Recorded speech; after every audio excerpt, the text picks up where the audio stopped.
Deux Rois, chapitre 1. Moab se révolta contre Israël après la mort d'Akab. Or Akazia tomba par le treillis de sa chambre haute à Samarie, et il en fut malade. Il fit partir des messagers et leur dit: Allez, consultez Baal-Zébub, dieu d'Écron, pour savoir si je guérirai de cette maladie.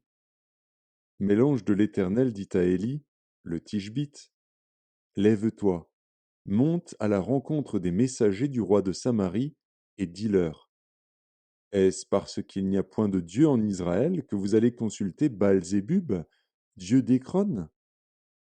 C'est pourquoi ainsi parle l'Éternel: Tu ne descendras pas du lit sur lequel tu es monté, car tu mourras. Et Élie s'en alla. Les messagers retournèrent auprès d'Akazia, et il leur dit: Pourquoi revenez-vous?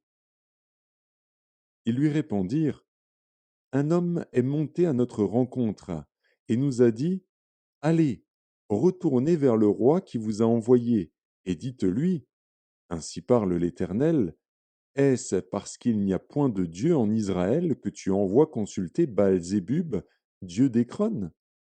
C'est pourquoi tu ne descendras pas du lit sur lequel tu es monté, car tu mourras.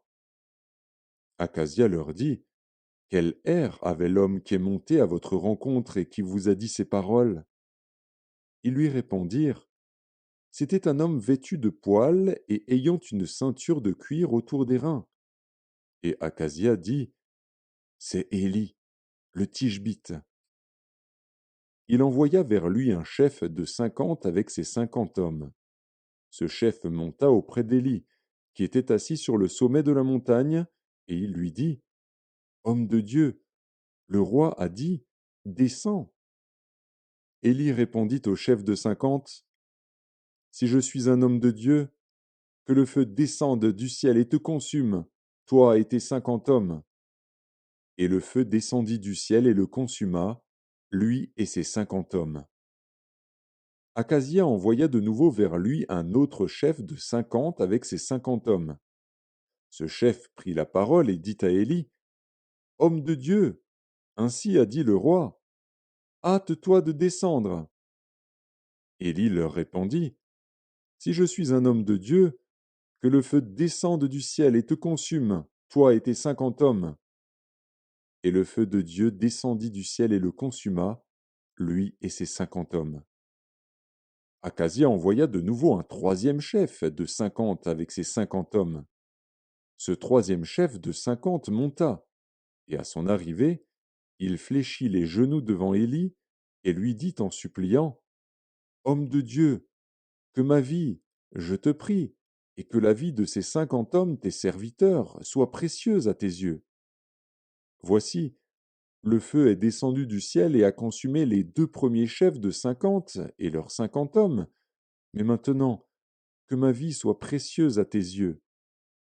L'ange de l'Éternel dit à Élie: Descends avec lui, n'aie aucune crainte de lui. Élie se leva et descendit avec lui vers le roi. Il lui dit: Ainsi parle l'Éternel, parce que tu as envoyé des messagers pour consulter Baal-Zébub, dieu d'Écron, comme s'il n'y avait en Israël point de Dieu dont on puisse consulter la parole, tu ne descendras pas du lit sur lequel tu es monté, car tu mourras. Akazia mourut, selon la parole de l'Éternel prononcée par Élie.